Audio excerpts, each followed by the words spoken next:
Aujourd'hui, dans cette vidéo, on va voir ensemble comment comparer les plateformes crypto quand on débute. Parce que quand on débute, on entend parler des cryptos en général au mauvais moment, quand tout est en euphorie. Donc, on veut vraiment faire au plus simple, on veut utiliser une plateforme qu'on peut acheter très vite. Et souvent, les plateformes qui sont les plus simples, les plus faciles d'utilisation pour un débutant, ben, ça va être celle où il y aura le plus de frais. Il y aura aussi le point de vue sécurité à bien faire attention avec, les preuves de fond et cetera et le piratage de certaines plateformes. On va voir tout ça dans cette vidéo. Le critère numéro un, la sécurité. Donc la sécurité, on va avoir un historique des hacks. Il faut vérifier si la plateforme a déjà été compromise dans le passé. Beaucoup de plateformes ont déjà été compromises, hein, pas toutes.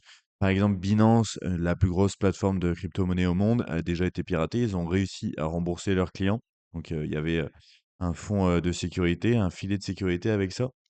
Une des seules qui a pas été piratée, et des plus anciennes, je pense que c'est Kraken, donc la numéro un en termes de sécurité.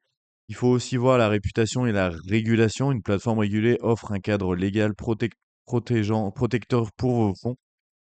Donc, ça, c'est considéré aussi que tu veux garder les fonds sur la plateforme d'échange, hein, mais quand on commence à avoir des montants significatifs, c'est pas forcément conseillé parce que justement, une grande plateforme peut également se faire pirater. Donc, aussi voir bien évidemment, la réputation, hein. Si c'est une plateforme qui existe depuis quelques mois, et que le siège social est, aux Seychelles, c'est, quand même pas très bon signe, et bien faire attention à tout ça. Donc les preuves de réserve également, la transparence sur les actifs détenus est un gage de confiance essentiel. Donc maintenant, depuis l'affaire FTX en 2022, où, il y avait eu, beaucoup, de problèmes au niveau de la transparence, au niveau des fonds des clients qui avaient été utilisés par eux, à faire du trading, et cetera.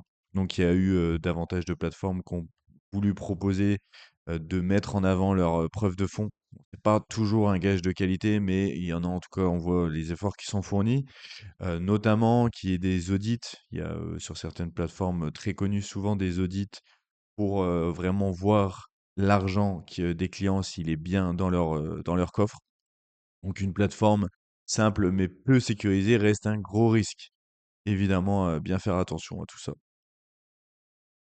Donc le piège, pardon, des frais cachés, donc en 2e critère, je dirais, des 2 critères, les plus importants et le deuxième, donc c'est, donc ce qu'on voit, une interface pratique, fluide et rassurante, on pense avoir trouvé la bonne plateforme. D'autant plus que certaines plateformes mentent sur les frais justement. Bon, ce qu'on ne voit pas, les frais élevés, parfois cachés dans le prix d'achat. Donc ça, c'est ce qu'on appelle le spread. On va voir juste après en exemple. Donc beaucoup de débutants ne le remarquent jamais et perdent de l'argent sans le savoir. Malheureusement, moi-même, j'en ai fait les frais avec notamment crypto.com où j'ai acheté en tant que débutant pendant des semaines. Et je voyais pas en fait les frais cachés malheureusement. Donc certaines plateformes très pratiques prennent énormément de frais, donc je fais référence à crypto.com. Donc les exemples fréquents et crypto.com, très accessible et bien designé, mais les frais peuvent peser lourd sur le long terme, pardon. Donc le spread en fait, ça va être d'ailleurs j'ai fait une vidéo entière sur le spread, si ça t'intéresse, tu peux la voir dans ma playlist. Donc le spread, ça va être, l'écart entre le prix d'achat réel et le prix que propose, la plateforme.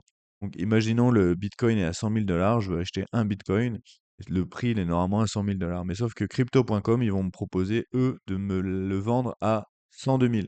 Donc il y a un spread de 2, ce qui est énorme. Et souvent, il va y avoir des exemples comme ça, peut-être pas aussi élevés, des fois un petit peu plus, des fois moins, mais c'est ça que les plateformes comme crypto.com prennent. Donc ça peut être exactement pareil à la vente. Donc le prix il est à 100 000 et si je veux le vendre, bah, en fait, il est pas à 100 000, il est à 98 000. Exactement pareil. Donc c'est ça qui est frais caché, donc bien faire attention parce qu'on le voit pas en fait. On dit: «Mais attends, le prix il est affiché là, ils le disent pas». Ils sont absolument pas transparents et souvent ils disent: «Pas de frais». En fait, c'est des frais, complètement cachés, hein. Notamment, en bourse aussi, beaucoup de publicité, est fait sur, Trade Republic ces derniers temps. Ça va être exactement pareil, hein. Je vois aucun, par exemple, gros porteur, qui va sur Trade Republic pour, investir en bourse. Les gros portefeuilles, il y en a pas. Parce qu'en fait, ils prennent énormément de spread. Ils se font, beaucoup d'argent avec ça, donc bien faire attention. Donc Swissborg. Eux, ils vont pas à ma connaissance prendre beaucoup de spread. Ça va être, un agrégateur en fait, de plusieurs plateformes et ils vont aller piocher, le meilleur prix. Donc c'est bien à ce niveau-là, sauf que les frais sont quand même assez élevés, en général, c'est du 1,5 si on n'est pas premium, 1 si on selon le niveau de premium, et cetera. Donc bien faire attention à ça. Donc ces plateformes très accessibles séduisent les débutants, mais la simplicité ne garantit pas la rentabilité. On ne se rend pas compte des frais, de 1-2 sur le long terme, ce que ça fait, hein. Si on commence à investir des centaines d'euros, des milliers d'euros par mois, beh, ça commence vraiment à peser lourd à la fin sur la performance, hein. On peut vraiment, perdre, des sommes, astronomiques, hein, quelques milliers d'euros, sur, parce qu'il faut aussi à l'achat et à la revente, donc c'est ça qui fait mal. Donc ce que doit être une bonne plateforme? Donc pas juste une belle application, hein, le design et l'ergonomie sont secondaires face aux fondamentaux. Exemple pur, Binance, le numéro un de la crypto-monnaie en termes de plateforme.